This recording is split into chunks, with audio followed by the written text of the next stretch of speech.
ताई किसी को कुछ नहीं देने का ये बेवकूफ बना रहा है और ये हिसाब भी झूठा है।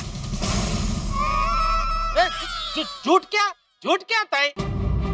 आपके सामने आपके गोटिया ने जो जो जवाब दिए वो सारे मुद्दे नजर रखते हुए मैंने हिसाब किया, इसमें झूठ क्या? हाँ हाँ अरे पर ताई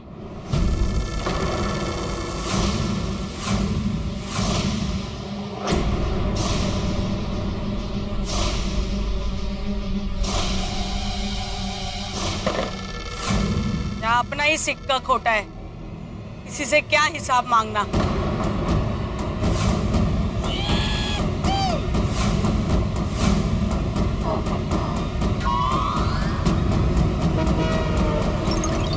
इकड़े रे जी।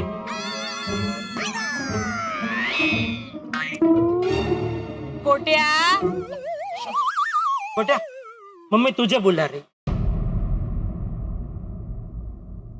कोटिया, मैंने तुझे पढ़ने के लिए मास्टर के पास भेजा था तो तू गुठली मार के खेलने के लिए जाता था। हर काम हमेशा तू अपने मोबाइल में ही रहता था। मास्टर तुझे पढ़ाते थे, होमवर्क देते थे कि नहीं? तो तूने होमवर्क कभी नहीं किया? तेरे को मास्टर ने बोला था ना, ये जो भी तेरे विषय है उसमें तू कमजोर है, उस पे ज्यादा ध्यान दे, बोला था ना? तूने वो ध्यान भी नहीं दिया।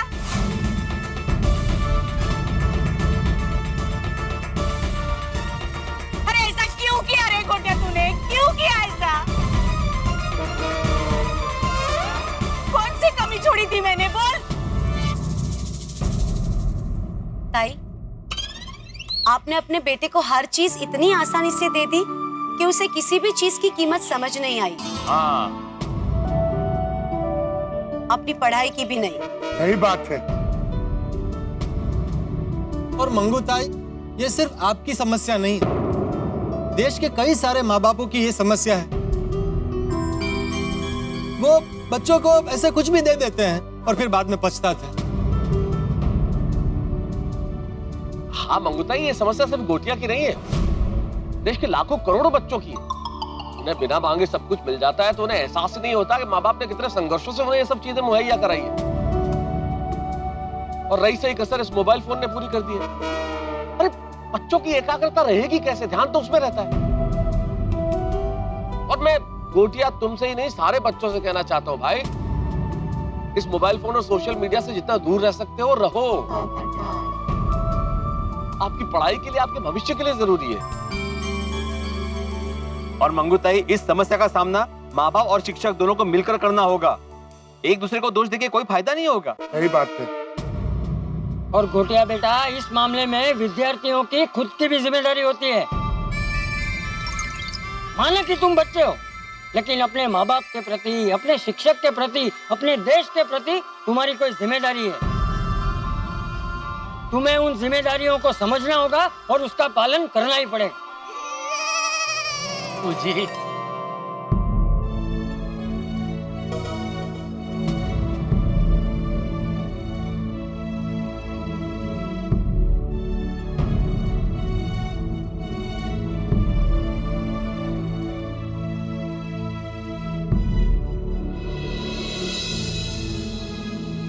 आई एम सॉरी सर, मैंने गलती की है। मैं मानता हूँ कि पढ़ाई के वक्त मेरा ध्यान मोबाइल और बाकी चीजों में था। आपने मुझे लाख टोका, पनिशमेंट भी दी, लेकिन मैंने पढ़ाई को कभी सीरियसली लिया ही नहीं। और तो और जब मेरा रिजल्ट आया फिर भी मुझे कोई फर्क नहीं पड़ रहा। लेकिन अब मुझे रियलाइज हो रहा है sir. I am sorry sir. बस गोटिया बस, तुम्हें तुम्हारी गलती का एहसास हुआ, ये बहुत बड़ी बात है। Thank you sir.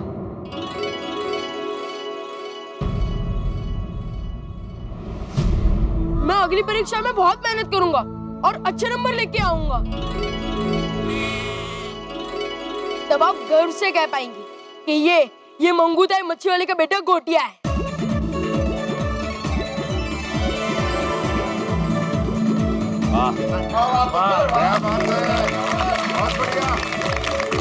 Very good confidence, ऐसे ही करना।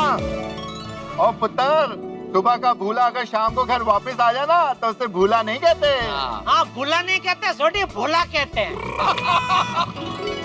वाह वाह वाह गोटिया, क्या बात है बेटा, क्या बात है।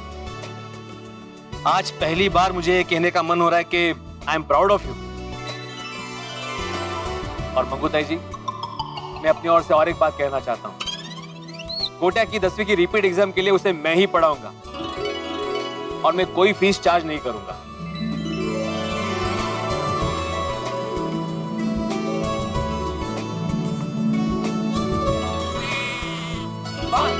वाह मेरे वाह, मान गए तेनू यार, तू तो दिल खुश कर देता। आत्माराम मास्टर, मुझे माफ कर दीजिए, इससे बहुत बड़ी गलती हो गई। मेरा ये गोटिया फेल हो गया ना, तो मेरा दिमाग ही हट गया, एकदम पागल हो गई थी मैं।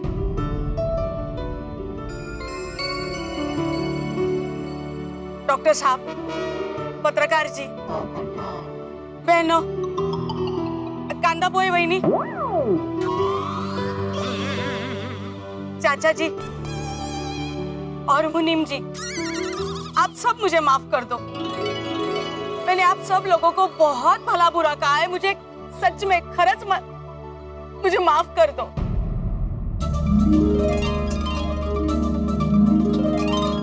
मंगूताई जी, आपको माफी मांगने की जरूरत नहीं है, हम समझ सकते हैं। और हाँ, ये मुनीम नहीं है, ये हमारे पड़ोसी है जेठालाल चंपकलाल गड़ा, बहुत बड़े व्यापारी है। भैया, मंगूताई, अपने बच्चों के प्यार से बड़ा कोई प्यार नहीं होता। और आपने जो भी किया वो बच्चे के प्यार में भावुक होकर किया। बिल्कुल सही कहा माधवी, ये माधवी है मेरी पत्नी, कांदा पोहा नहीं। और हमें आपसे कोई गिला नहीं। लेकिन हाँ बहन जी, एक शिकायत जरूर है। देखिए, हर माँ बाप ये चाहते हैं कि अपने बच्चों की सारी इच्छाएं पूरी करें, लेकिन अपने बच्चों को हर चीज का मूल्य समझाना भी माँ बाप का ही फर्ज है। आपको अपने बेटे को पढ़ाई और बाकी सब चीजों का मूल्य समझाना होगा। सही बात है। तब जाके ये टीवी, गेम और मोबाइल से बाहर निकलकर अपनी जिम्मेदारी समझेगा। मैं आपकी बात बराबर समझ गई हूँ चाचा जी। इसके बाद मेरा गोटिया किसी को भी कोई भी शिकायत का मौका नहीं देगा। ये इस मंगूताई मच्छी वाली का वादा है। ये हुई ना कुछ बात। मेरा भाई, मेरा भाई, मेरा भाई। अरे मेरा बेटा धवल, आपका स्टूडेंट धवल मेरिट में पास हुआ है। सर 98% से पास हुआ हूँ। अरे वाह, क्या बात है। अरे कांग्रेचुलेशंस। Thank you sir. अरे भाई रुक क्यों गए, खुशी का मौका है, बजा। अरे रहने दो तात्या, भले ही इस साल गोटिया फेल हुआ है, और अगली साल देखना पहले नंबर से पास होगा, है ना? हाँ 100% है ना बीड़े सर? हाँ बिल्कुल बिल्कुल। तो अगले साल की खुशी अभी मना लेते हैं। अरे वाजव, चलो नाचो।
बापूजी, क्या हुआ? क्या हो रहा है आपको? पेट में दर्द हो रहा है? डॉक्टर को बुलाऊं? क्या हो क्या?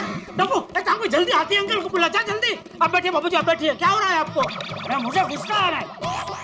किस पे? तुझ पे? मैंने क्या किया? अरे मैं डांस की प्रैक्टिस कर रहा था, तूने उसमें खलल पहुंचाई। Dance practice? हाँ पापा, मैं दादाजी को डांस के कुछ स्टेप सिखा रहा था, तो वो उसी की प्रैक्टिस कर रहे थे। देखिए। चलिए पापा, मैं आपको भी सिखाता हूँ, आइए। अरे नहीं भाई, ये सब मुझे नहीं जमेगा। तुझे ये नहीं जमता, इसीलिए तो तेरी कमर पे ये चर्बी का थर जम गया है। अच्छा चल अभी ये बता, बहू को बराबर स्टेशन छोड़ा है ना? अरे हाँ, ऐसा क्यों बोल रहे? अरे क्या बताऊं बापूजी, जैसे दया ट्रेन के डिब्बे में बैठी और मैं उसकी सीट के नीचे उसका सामान रखने लगा कि वो जोर जोर से रोने लगी। मुझे नहीं जाना है, मुझे नहीं जाना है। अरे तो डिब्बे में जितने लोग थे सब मुझे ऐसे देखने लगे जैसे मैं दया को किडनैप करके लाया हूँ। फिर क्या, वो लोग मेरी धुलाई करने का प्लान बना ही रहे थे कि दया ने उन सबको समझाया कि ये मेरे पति है और उनको छोड़ के जाने की मेरी इच्छा नहीं हो रही है। एक्चुअली पापा, मम्मी हमें कभी छोड़ के गई नहीं ना, इसलिए उन्हें दुख होता है। हाँ वो तो है। अहमदाबाद सिर्फ बहू का शरीर गया है, मन तो उसका यही है। मेरी तो समझ में नहीं आ रहा जाने की जरूरत ही क्या थी।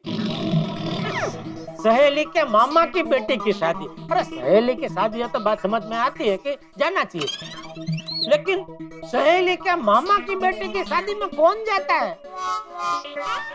इतना दूर का रिश्ता निभाने का वेवला वेड़ा दया ही कर सकती। अरे जेठिया, बहू एकदम सही कर रही है। अरे आज के जमाने में रिश्ते ही निभाने की जरूरत है, क्योंकि रिश्तों से ही समाज बनता है। और समाज बनाकर रखना है तो इन रिश्तों को निभाना बहुत जरूरी है जेठिया। तो जब से ये मोबाइल आया है, गरीब के लोग भी दूर होने लगे। मैं कहाँ आपसे दूर हो गया हूँ बापूजी? अरे तेरी बात नहीं कर रहा हूँ जेठिया, आजकल जो घर घर में हो रहा है उसकी बात कर रहा हूँ। अभी सबके घर की पंचायत हम क्यों करें? हैं? क्या? क्या बोला? क्या पंचांग? क्या पंचांग? वो आजकल पंचांग बदल गया है ना, इसलिए सब लोग ऐसा बर्ताव कर रहे हैं। पंचांग का मोबाइल से क्या लेना देना? मतलब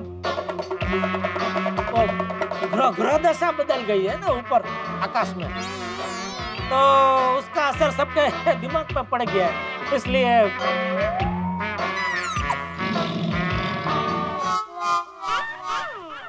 अरे दादाजी, पापा हमें डांस की प्रैक्टिस की बात कर रहे हैं और अब बात को कहाँ ले गए?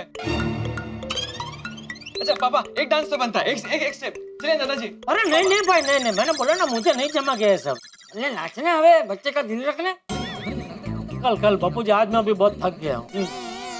जब से ये सुविधाएं बढ़ी है, लोगों की थकान भी बढ़ गई। अरे पहले तो हम रोज सुबह 4 बजे उठ के काम पे लग जाते थे। कड़ी धूप में पूरा दिन मेहनत करने के बाद भी थकान नहीं महसूस होती।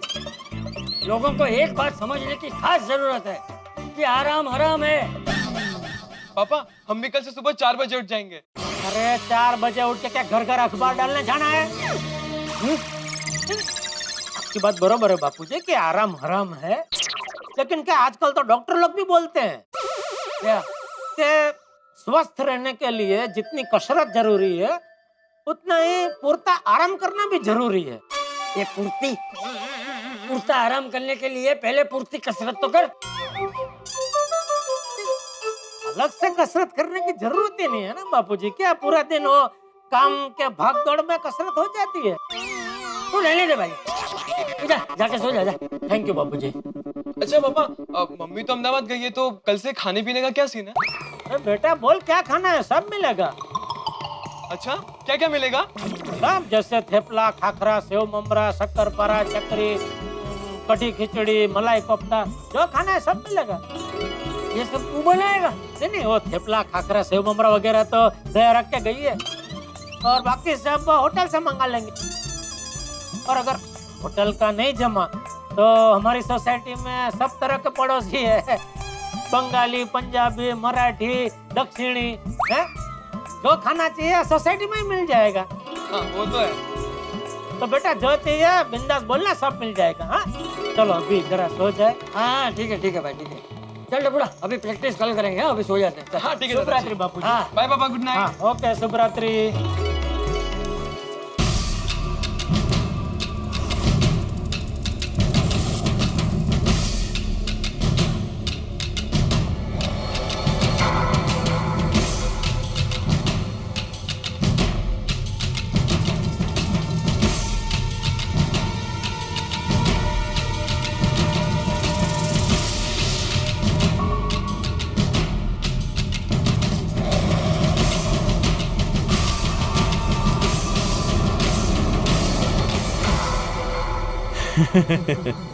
सब चैन की नींद सो रहे हैं, पेट भरा हो, दिमाग पर कोई टेंशन ना हो तो नींद भी बढ़िया आती है। ऊपर से गोकुलधाम के निवासी हमेशा हंसते हंसाते रहते हैं, इनको तो टेंशन देना पड़ेगा, तभी मजा आएगा, धूम मचेगी।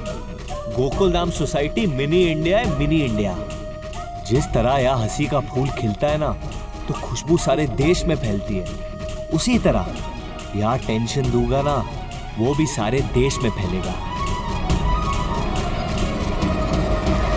काली अंधेरी रात, भयानक सन्नाटा और एक अजनबी की एंट्री, ये तीन चीजें जब जब भी गोकुलधाम में हुई है बहुत बड़ा हंगामा हुआ है। और आज भी एक अजनबी यहाँ आया है, इसका मतलब एक बड़ा तूफान, बड़ा हंगामा लेकर आया है। लेकिन कौन है अजनबी? इसने कह दिया कि सब कुछ बदलने वाला है, लेकिन क्या बदलने वाला है, क्या चाहता है, ये कहां से आया है, कौन?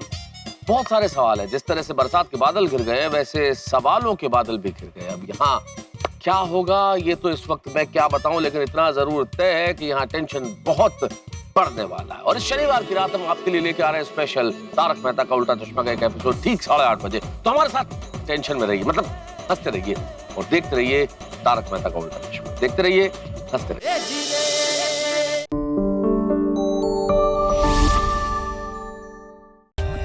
For more updates, subscribe to our channel, click the show links and enjoy watching the videos.